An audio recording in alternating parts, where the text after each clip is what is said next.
नमस्कार, जस हिंदी टीवी देख रहे हैं सभी दर्शकों का एक बार फिर से स्वागत है। मैं हूं आपके साथ नेहा शर्मा। अब जानेंगे कि आखिरकार किसकी किस्मत इन चुनावों में पलटी है और कौन औंधे मुंह गिरा है।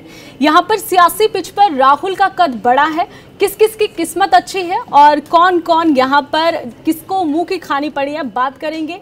कौन कौन आगे चल रहा है और अभी तक किसकी किस्मत खराब रही है।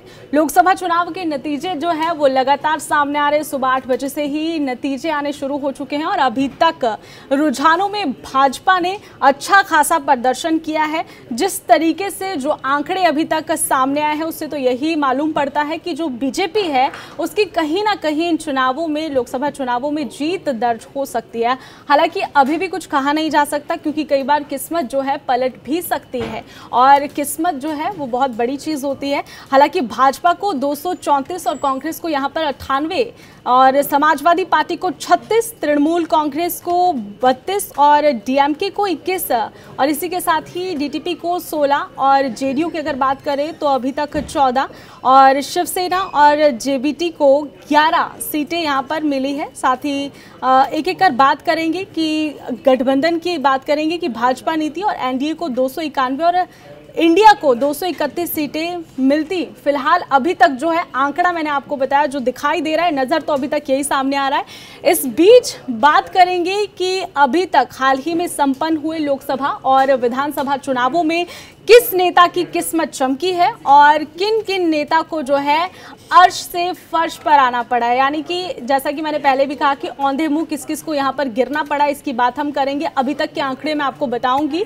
मेरी कंप्यूटर स्क्रीन पर आंकड़े हैं और मैं देखकर आपको एक एक आंकड़ा बताऊंगी। आइए जानते हैं कि राहुल गांधी से लेकर चंद्रबाबू नायडू तक और जगत मोहन रेड्डी से लेकर अजीत पवार तक किसने क्या पाया है और किसने क्या खोया है, इसकी हम बात करने वाले। सबसे पहले हम बात करेंगे कि यहाँ पर किसकी किस्मत जो है अच्छी रही है, किसकी किस्मत मेहरबान रही है चुनावों में। सबसे पहले बात करेंगे राहुल गांधी की और आपने देखा होगा कि इस बार चुनावों में जिस तरीके के लोक लुभावन वायदे किए गए थे जनता से, लेकिन इस बार जो है मुद्दे बहुत अलग रहे थे। जनता के मुद्दों से हटकर महंगाई, बेरोजगारी, महिलाओं का मुद्दा, इन सब चीज़ों से हटकर कुछ अलग जाति धर्म को लेकर वोट मांगे गए थे, लेकिन फिर भी जनता ने अपना अपना वोट डाल दिया है और नतीजे लगातार सामने आ रहे हैं। सबसे पहले राहुल गांधी की मैं यहाँ पर बात करूंगी।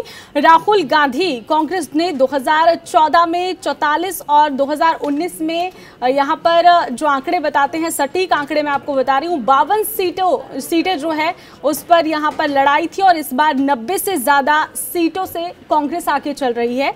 यानी कि पिछली बार के मुकाबले लगभग दोगुनी सीटों पर इस बार कांग्रेस बढ़त करती नजर आ रही है। कांग्रेस कहीं ना कहीं आगे, फिलहाल आगे तो नहीं कहा जा सकता क्योंकि बीजेपी आगे चल रही है, लेकिन फिर भी पिछली बार का जो प्रदर्शन कांग्रेस पार्टी का रहा था उससे कहीं ज्यादा अच्छा अभी 2024 के लोकसभा चुनावों में कांग्रेस ने प्रदर्शन किया है। और इसी के साथ अब बात करेंगे अखिलेश यादव की। अखिलेश यादव की भी किस्मत यहां पर अच्छी है। सपा ने पिछली बार बसपा के साथ गठबंधन किया था और बसपा को 10 सीटें मिली थी, लेकिन सपा 5 ही सीटें जीत पाई थी। पिछली बार की यहां पर मैं बात कर रही हूं और इस बार सपा ने कांग्रेस से हाथ मिलाया है। एक साथ दोनों एक ही मंच पर नजर आए थे, सपा और कांग्रेस पार्टी। वो तस्वीरें भी हमने आपको दिखाई थी और इसी के साथ ही 30 से ज्यादा सीटों पर जीत यहां पर दर्ज होती नजर आ रही है। देश भर में भाजपा को सबसे बड़ा झटका जो है वो सपा ने दे दिया है। यहां पर किस्मत अखिलेश यादव की इसीलिए अच्छी हम बता रहे हैं। और अब बात करेंगे चंद्रबाबू नायडू की।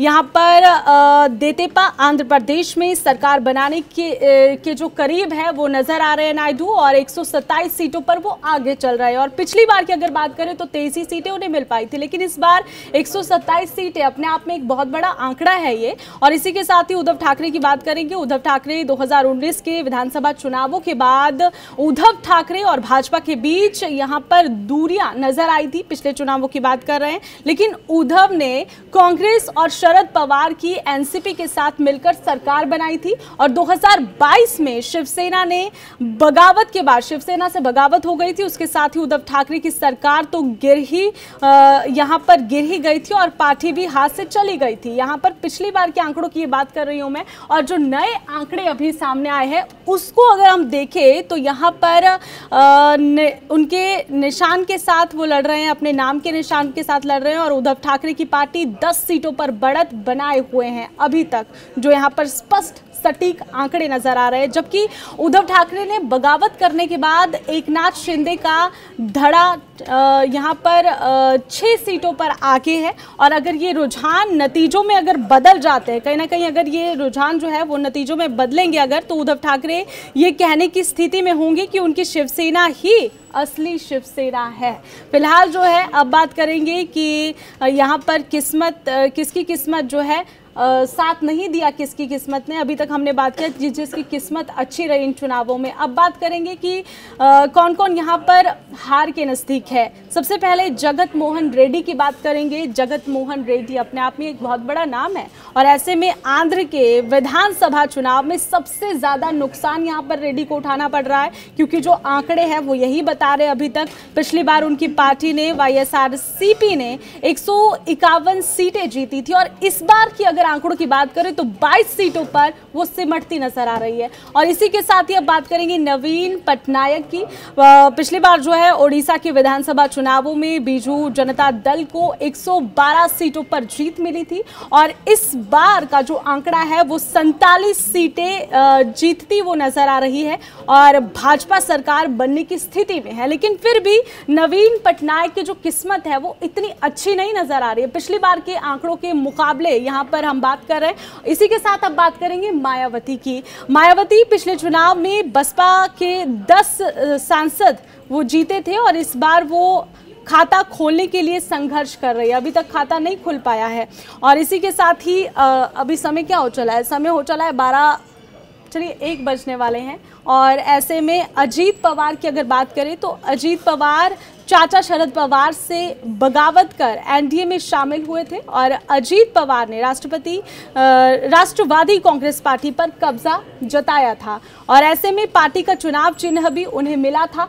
हालांकि नतीजों में महाराष्ट्र की जनता ने शरद पवार की पार्टी को यहाँ पर असली एनसीपी माना था और ऐसे में रुझानों की अगर बात करें तो जो रुझान बता रहे हैं उसमें अजीत पवार की पार्टी महज 1 सीट पर आगे है। अजीत की पत्नी सुनेत्रा अपनी ननद सुमित्रा सूले के पीछे चल रही है। फिलहाल यहाँ पर हमने आपको बताया कि किस किस की किस्मत जो है इन चुनावों में अच्छी अभी तक नजर आ रही है और किस किस को यहाँ पर मुँह खानी पड़ी है। फिलहाल अभी नतीजे जो है वो आने बाकी है और जिस तरीके के यहाँ पर रुझान सामने आ रहे हैं, आंकड़े सामने आ रहे हैं, उसमें साफ अभी तक ये नजर आ रहा है कि बीजेपी कहीं ना कहीं आगे चली हुई है। यहाँ पर एनडीए जो है, अगर इंडिया गठबंधन की बात करें यानी कि कांग्रेस पार्टी की, तो 230 अभी तक यहाँ पर जो आंकड़े बता रहे हैं 230 सीटें हैं और इसी के साथ ही बीजेपी कहीं ना कहीं बहुत मतों से आगे है। अब देखना होगा कि होगा क्या। और ऐसे में तमाम जो है अभी तक जिस तरीके से रुझान है वो सामने आने हैं और अभी तो समय ही क्या हुआ है, सुबह 8 बजे से वोटिंग के जो नतीजे हैं वो आने शुरू हो रहे हैं। अभी देखना होगा कि किसकी जीत होती है। फिलहाल जो है बीजेपी कहीं ना कहीं आगे चली हुई है। हमने आपको बताया कि किसकी किस्मत अच्छी है और किसकी किस्मत यहाँ पर खराब चली हुई है। फिलहाल देखते हैं और इंतजार करते हैं, फिर से आपके सामने आएंगे कुछ नई अपडेट्स लेकर। फिलहाल के लिए दीजिए मुझे इजाजत। देखते रहिए जस हिंदी टीवी पर आज चुनावों की महा कवरेज।